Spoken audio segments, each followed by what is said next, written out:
अगर आपको भगवत प्राप्ति करनी है तो तुम्हें कल की चिंता नहीं करनी। अभी वर्तमान में जो कर्तव्य है, भजन, मन को परमात्मा तत्व में लगाना, और शरीर से जो भी क्रियाएं हो, कुछ समय तो ऐसा रखो जो क्रियाहीन भजन हो। शांत, हम तो कहते माला भी मत लो उस समय, ईमानदारी वाला भजन कह रहे हैं। शांत बैठ जाओ, बस केवल आंखों के सामने मंत्र चलाओ, चाहे आंख बंद करके चाहे खुला करके, और बस देखो ये कहां जाता है। जहां जाए फिर इसको दौड़ा के लाओ, इसी मंत्र पे जहां जाए फिर दौड़ा के लाओ, बार बार मंत्राकार वृत्ति। 10 मिनट ऐसा साधन करोगे तो कई घंटे के भजन का फल मिल जाएगा। देखते हुए 10 मिनट भजन करोगे तो कई घंटे जप का फल मिल जाएगा। बहुत प्रभाव है मानसिक चिंतन करते हुए मंत्र जपने का। पर उस समय लोक चिंता ना, और ना धर्म चिंता कि अभी हमारा यह कर्तव्य है, उस समय नहीं। और ना देहेगा, अरे बड़ा दर्द हो रहा है, ये दर्द हो रहा है, वो दर्द हो रहा है। देह की भी चिंता नहीं करनी, धर्म की भी चिंता नहीं करनी, लोक की जीवन की भी चिंता नहीं करनी। कूद पड़ो, इस मार्ग में कूद पड़ो, खजाना ही खजाना हाथ में आ जाएगा। श्रीपाद कहते हैं जब कोई ऐसे भजन करता है तब उसके अंदर भावना श्यामा श्याम की जागृत होती है। तब भावोत्सवेन भजताम रस काम धेनु। लोक चिंता नहीं होनी चाहिए, कल क्या होगा, आज का तो काम चल गया, अगला महीना कैसे काम चलेगा, ये अगर चिंता है तो तुम्हें भगवान का भरोसा नहीं है। ये भजन के समय ज्यादा प्रपंच रचेगा, किसका देना है, किसका लेना है, किसने कब 10 साल पहले किसने गाली दी थी, 10 साल पहले, वो सब याद करवाएगा। मन जलेगा, उसने ऐसा क्यों कहा था, उसने तो पकड़ो। इस समय मंत्र जपने के लिए बैठे हुए, प्रपंच करने के लिए बैठे नहीं। देखो ना, यही करता है। आप जब बिल्कुल एकाग्रता पूर्वक टीवी देखते हुए तो फिर बढ़िया है, फिर कोई परेशानी नहीं। एक कुर्सी में और आदमी बैठा लो, फिर माला ले लो, कोई परेशानी नहीं। ये हम उनकी बात कह रहे हैं जो असंगोहम, असंग होकर मंत्राकार वृत्ति कर रहे हैं, उनकी। तब इसकी असलियत समझ में आती कि मन हमारा इस समय दोस्त है या दुश्मन। भजन के एकदम विरुद्ध खड़ा हो जाता है। लोक चिंता और फिर क्रियाओं की भी चिंता करो, भजन हो जाएगा, अभी तो वो करना है, अभी वो करना है। वो जिस समय भजन में बैठो उस समय ये सोच लो कि अगर आसपास आग लग जाए तो भी हम नहीं उठेंगे। आसपास आग लगी हो तो भी नहीं उठेंगे। योगक्षेमम वहाम में हम करने वाले भगवान मुझे उठाया के या आग को शीतल करें, उनका विषय है।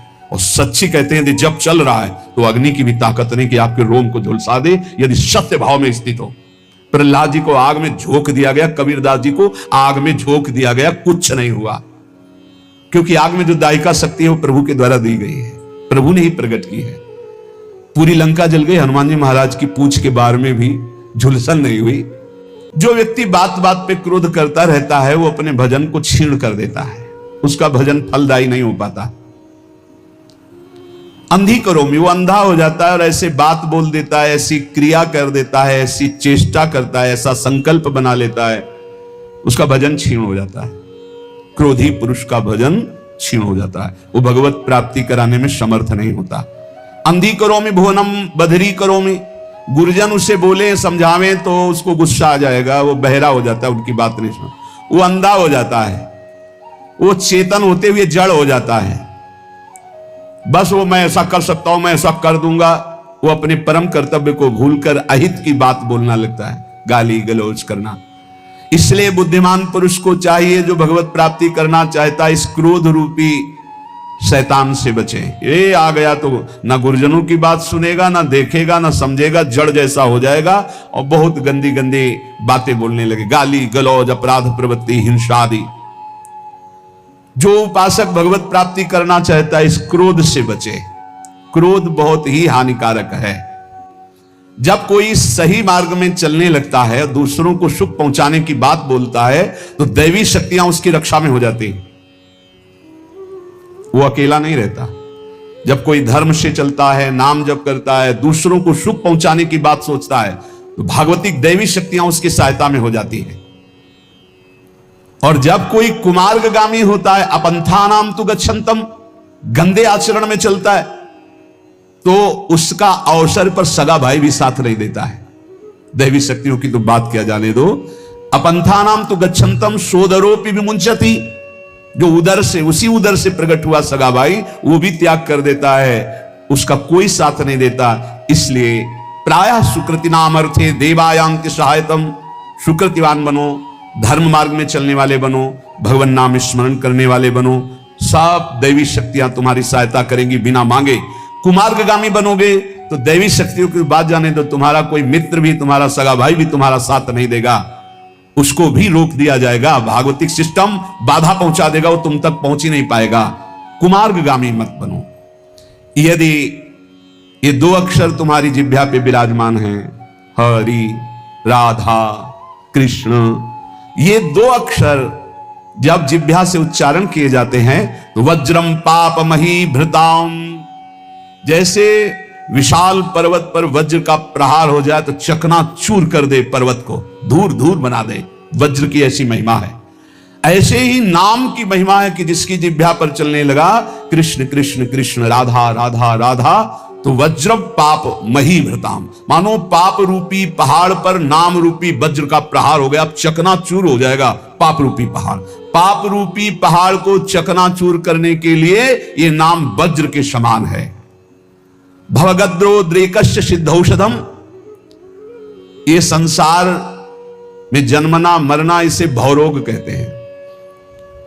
इस भवरोग की सिद्ध औषधि है नाम, दो अक्षरी, राधा राधा, कृष्ण कृष्ण, हरि हरि। गोस्वामी तुलसीदास जी के जासु नाम भव भेषज हरनि घोर त्रैशूल, तीनों प्रकार के तापों का नाश करने वाले आवागमन के चक्र को रोक देने की सामर्थ्य इस नाम में है। भवरोग की अचूक औषधि ये दो अक्षर, राधा राधा राधा, कृष्ण कृष्ण। ये मिथ्या ज्ञान रूपी रात्रि के महान अंधकार को नष्ट करने के लिए ये नाम सूर्य है। जितना नाम जप करोगे उतना ही आपके हृदय में शुद्ध ज्ञान प्रकाशित होगा। नाम जप करोगे सिद्ध औषधि है, आवागमन चक्र से मुक्त हो जाओगे। नाम जप करोगे तो ये पहाड़ के पहाड़ पापों को भस्म कर देगा। महाराष्ट्र से कुछ विज्ञ परिकरजन आए थे, भक्तजन, तो उन्होंने कहा कि पंचकोशों का बाध किए बिना कोई मुक्त नहीं हो सकता। अन्नमय कोश, मनोमय कोश, विज्ञानमय कोश, आनंदमय कोश, इस तरह के जो कोश हैं इनका बाध किए बिना कोई जीवन मुक्त नहीं हो। और आपके प्रवचन में प्रायः सुनते हैं कि नाम जप करने से जीवन मुक्त हो जाएगा, भगवत प्राप्त हो जाएगा। तो इन कोशों का बाध तो ज्ञान से होता है। तो उनको बताया कि आप जप करके देखो, प्रश्न करने से, उत्तर प्राप्त कर लेने मात्र से संतुष्टता नहीं होगी। आप जप करो, जप करोगे कुंडलिनी जागृत हो जाएगी, जप करोगे निरंतर प्राण संयमित हो जाएंगे, षट चक्र का भेदन हो जाएगा, पंचकोशों का बाध करने वाला ब्रह्म तत्व का ज्ञान प्राप्त हो जाएगा। कौन सा ज्ञान ऐसा है जो भक्त को ना हो जाए? नाम से जो चाहोगे वो प्राप्त हो जाएगा। मिथ्या, झूठा, ये मायाकृत जो अज्ञान रूपी अंधकार है, इसका नाश करने के लिए नाम भास्कर के समान है, दिव्य ज्ञान प्रकाशित कर देगा। जो राम राम भी नहीं जप पाते थे, मरा मरा कहते थे, इतना नाम का प्रकाश हुआ कि राम जी के प्रकट होने के पहले ही दिव्य उनके पावन चरित्र का गान कर दिया। विश्वास करो, नाम का प्रभाव। जो सादर राम राम नहीं कह पाते थे, उन्होंने संस्कृत में भगवान के पूर्ण चरित्र का गान कर दिया। ये नाम का प्रभाव। कोई ये ना समझे कि नाम से कैसे, जो योग से प्राप्त होता है, जो ब्रह्म ज्ञान से प्राप्त होता है, वो सब नाम जपने से सब प्राप्त। और नाम जप नहीं है तो शुद्ध ब्रह्म बोध हो ही नहीं सकता। जो नाम प्रिय हो, राम कृष्ण हरि, राधा राधा राधा राधा। पाप रूपी पहाड़ को नष्ट करने के लिए वज्र, जन्म मरण रूपी रोग को मिटाने के लिए अचूक औषधि, अज्ञान अंधकार रूपी रात्रि का नाश करने के लिए भुवन भास्कर। कौन? बोले नाम। क्रूर क्लेश मही रुहा, मूर्तर ज्वाला जटाला सिखी। आहा, ये क्रूर क्लेश रूपी जो हमारे कर्म हो चुके हैं, बड़े बड़े भयानक वृक्षों के रूप में हैं, इसके लिए नाम प्रचंड ज्वालामयी अग्नि है, पूरे वन के वन को भस्म कर देगी। एक वृक्ष की क्या, ये हमारे क्रूर क्लेश देने वाले जो कर्म जमा है, ये वृक्ष नहीं, पूरे वन के वन समझो जमा है। इनको भस्म करने के लिए अग्नि चाहिए। वो अग्नि कौन है? नामाग्नि। परमानंद निकेतन के द्वार में पहुंच चुके हो यदि नाम जपना शुरू कर दिया, राधा राधा कृष्ण कृष्ण। इसलिए इन दो अक्षरों की सदा जय हो। जिसकी जिह्वा पर विराजमान होते हैं उसकी सदा जय होती है। प्रभु, मुझे मांगने पर भी कभी धन सुख मत देना, क्योंकि सुना है जो धन का अभिमानी धन भोगी हो जाता है वो परम धन से वंचित हो जाता है। प्रभु मैं मांगू तो शरीर का भोग कभी मुझे मत देना। प्रभु अगर मैं कभी राजा बनना चाहूं तुम कभी मेरी बात मत मानना। प्रभु मैं एक अभिलाषा करता हूं कि जहां से आपके भक्त चढ़ते हैं आपके दर्शन के लिए मंदिर में, प्रथम सीढ़ी मुझे बना देना जिससे हर भक्त की चरण रज हमारे ऊपर पड़े। मैं चाहूं भी तो मुझे धन सुख मत देना, शरीर सुख मत देना, राज्य सुख मत देना, परम पद मत देना। क्या चाहते हो? तो बोले आपके मंदिर में जब दर्शन करने भक्त जाते तो पहली सीढ़ी से ही पादुका उतार देते। ये भक्तों का लक्षण, कभी मंदिर की सीढ़ी में पादुका पहन करके नहीं चढ़ा जाता। इतना चप्पल जूता से प्यार है, एक दो बार तो रोकना पड़ा है कि बोले चप्पल पहन के नहीं जा सकते। बोले अच्छा तो चप्पल हाथ में ले लिए। हाँ ठाकुर जी के सामने जा रहे हैं लोग, फूल माला लेके जाते तो चप्पल लेके जा रहे हैं, ऐसे देखे गए हैं। इतना प्यार है। और अगर बाहर उतार गए तो दर्शन ठाकुर जी के कर रहे हैं, ध्यान में चप्पल है, कोई पहन न ले जाए यार, पहन न ले। हमें लगता है कि अगर आसपास कहीं रुके हो तो वहां से नंगे पैर जाना चाहिए ठाकुर जी के दर्शन।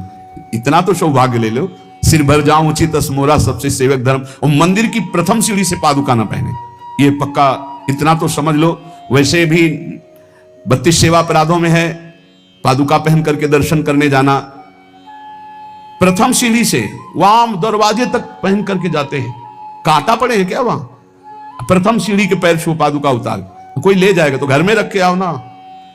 इतना प्रिय पादुका है तो उसको फिर, अरे ठाकुर जी के आगे प्राण भी प्रिय नहीं है, ले जाएगा बेचारा। चार दिन तुम पहने, 4 दिन वो पहन लेगा। बोले तुम तो बाबा जी हो, तुम्हें फिर कोई दे देगा। वैसे तुम बिल्कुल अपने घर में उतार के जाओ, नंगे पैर जाओ।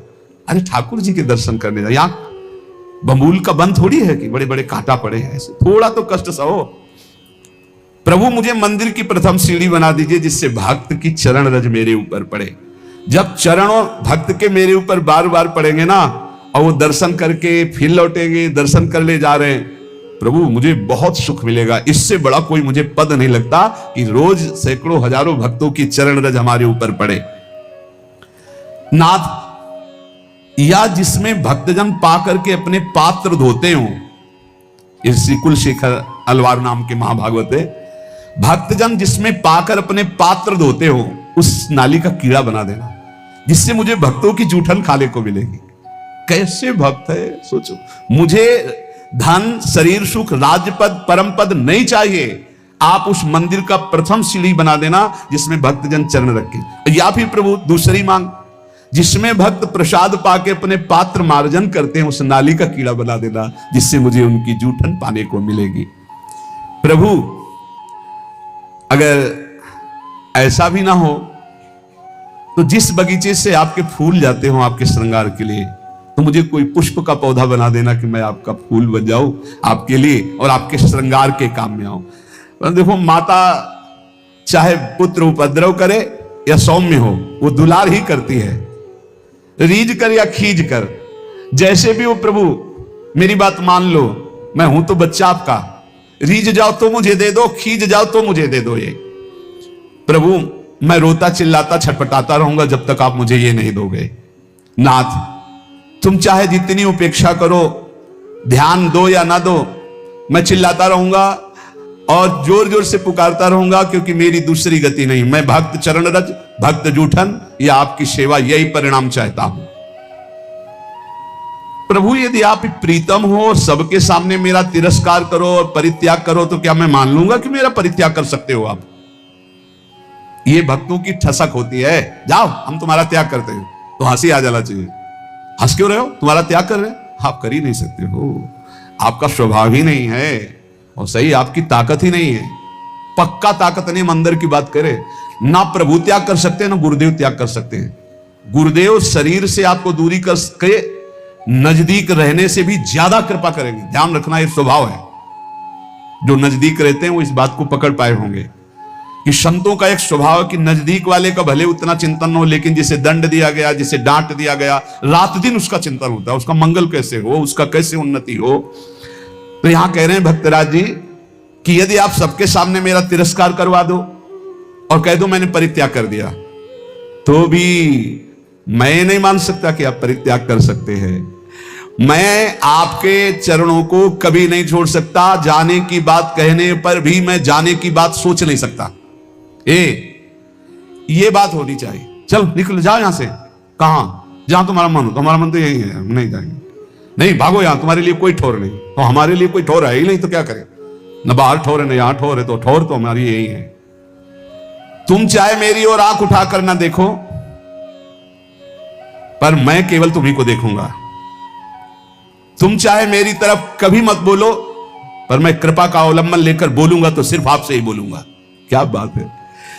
तुम कभी मेरी अभिलाषा पूर्ण मत करो, लेकिन अभिलाषा करूंगा तो एकमात्र तुम्ही से करूंगा। तुम त्रिभुवन को सुख दो, मुझे दुख दो, पर हे त्रिभुवन पति मैं आपसे ही प्यार करूंगा। यह है प्रेमियों की छाती। भगवान, मैं खोटी बुद्धि वाला हूं, सैकड़ों गलतियां करता रहा हूं।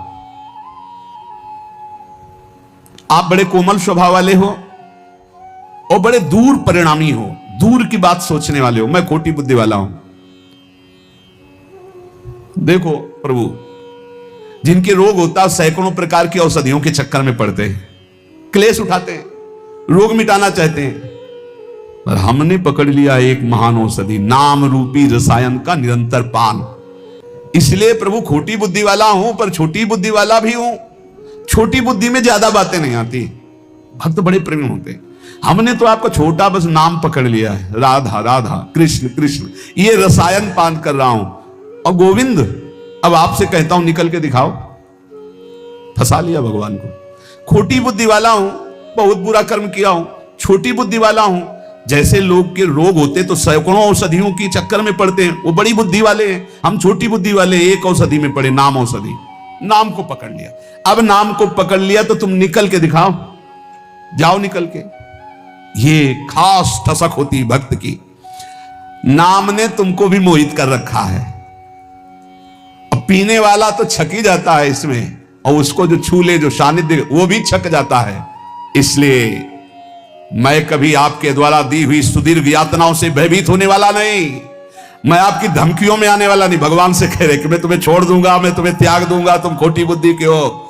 नाथ, अब आलस्य को दूर करके बस आपके नाम का निरंतर जप करते हुए आपको दया के लिए विवश करूंगा। रोता रहूंगा, पुकारता रहूंगा, राधा राधा राधा।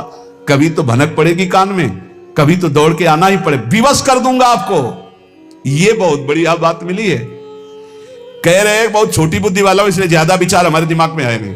आपका नाम पकड़ लिया है। जैसे आप तिरस्कार करके, अपमानित करके मैं त्याग करता हूं, ये सब बातें करते हो ना, अब हम कहते हैं जाओ आप, निकल जाओ आप, कभी दया मत करना। अगर आपको दया के लिए विवश ना कर दे तो बताना, क्योंकि मैं रात दिन आपका नाम जप करके आपको पुकारूंगा। कह रहे भाई